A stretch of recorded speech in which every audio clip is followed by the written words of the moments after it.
So I kind of want to explain the dynamics that were going on with Meredith, my cousin Meredith Green. I guess her last name is now Moore. She's Mary Green's daughter, Robbie Green's sister, Holly Green's sister. She had a twin named Sean who apparently ended up like Chad and Virginia Piper and Barry Goldwater and Hunter Biden and got high on their own supply. And all my uncles, and then ended up either accidentally overdosing on fentanyl or the way Meredith talked it. Of course, she might have been blowing. I believe at this point she might have been blowing smoke up my ass about her brother potentially getting poisoned with fentanyl because she knew that her partners in crime here in Vermont were murdering our witnesses with fentanyl overdoses and attempted to kill me with a fentanyl overdose. So what was so fucking disgusting and nauseating, particularly about her response when I finally went for her jugular, went after her to see how she would respond, was when we were kids, we fought like all kids do. But once we got older and realized how grimy our parents were and our relatives were, and Willie Gray Doyle in particular, she was so vile that Meredith's father, Bob Green, who's out and out Klan, he was proud Mizzou Klan, would take the phone up because we didn't have cell phones back then. We're talking the late 70s, early 80s. I don't think Meredith was born until 86 or 87. I don't remember when it was. It seems like my grandmother died and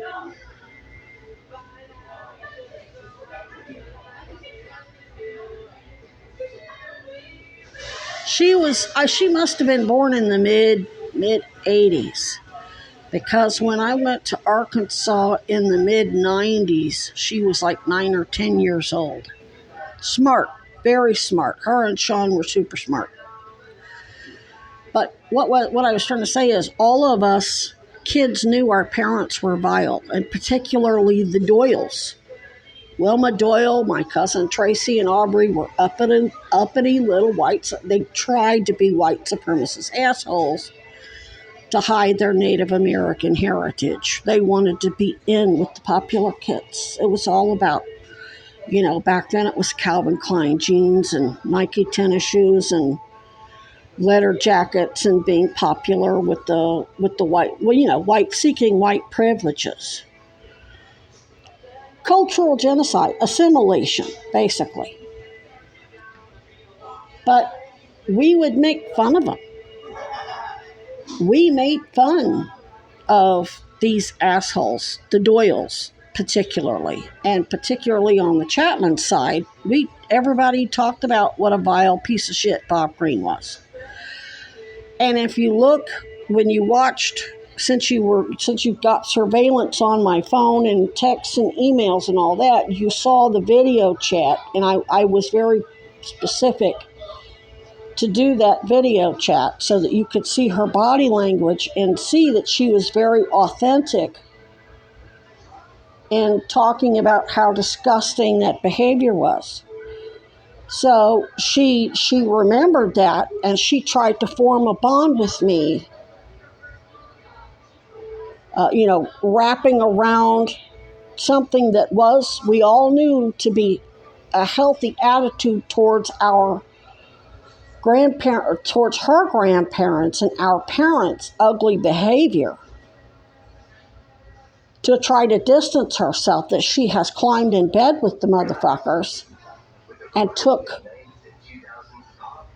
I guess, kickbacks, jobs, opportunities with Chad's civil rights people and Mizzou. She said she worked there later. She didn't tell me that originally.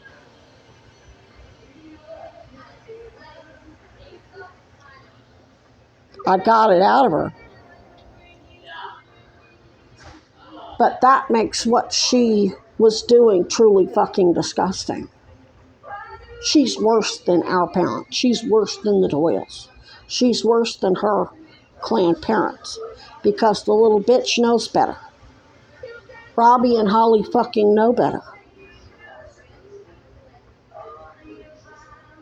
Meredith even said that in that text, one of the texts, earlier texts that she sent me a couple of months ago about Willie Gray Doyle, yeah, and her karma was getting cancer and ending up in a shitty nursing home and dying in a shitty nursing home.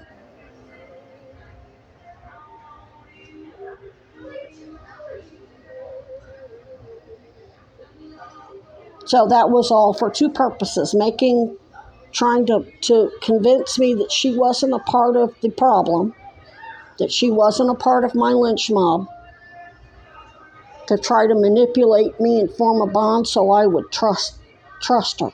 That's fucking despicable. And then trying to use her brother like sympathy, just like the Cronins are trying to, just like they typed up that fake obituary for sympathy. And if Chad's dead, they're doing the same thing Mary and Holly and Robbie and all of my family members are doing.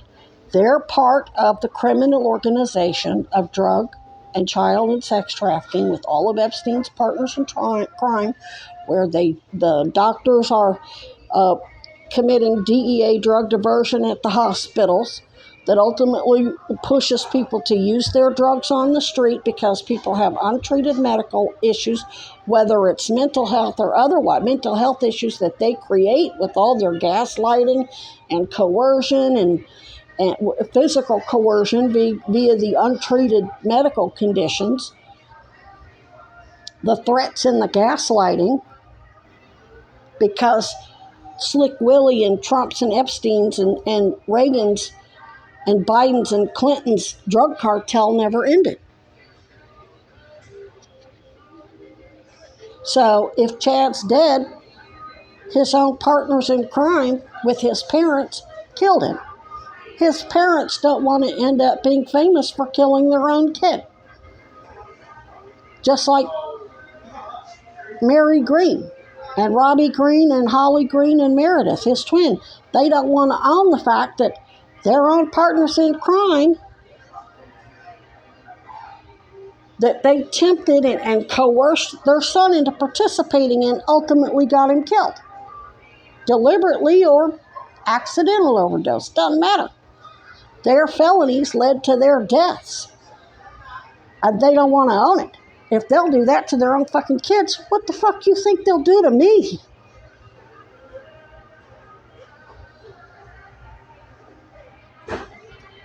My team, my witnesses. And these are all the people that are not only covering up all those murders that were committed in Arkansas, Missouri, Kansas, and all over, shit, more places than even I can count. And some of those murders were little kids that were abducted from who knows where, and then raped and then killed like trash. So what really was so fucking nauseating and disgusting was Meredith knows this because she bragged about loving to sit around the campfires. They sat and drink and brag about all that shit.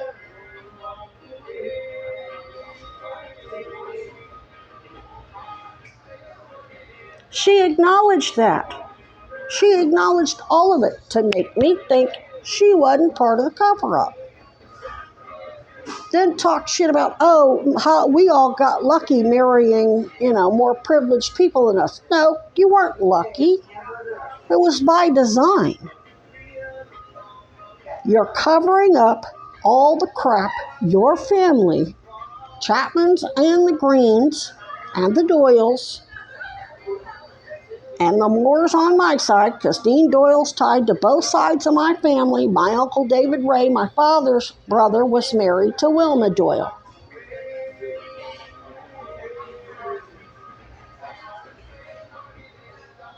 I have two cousins who were Doyles on the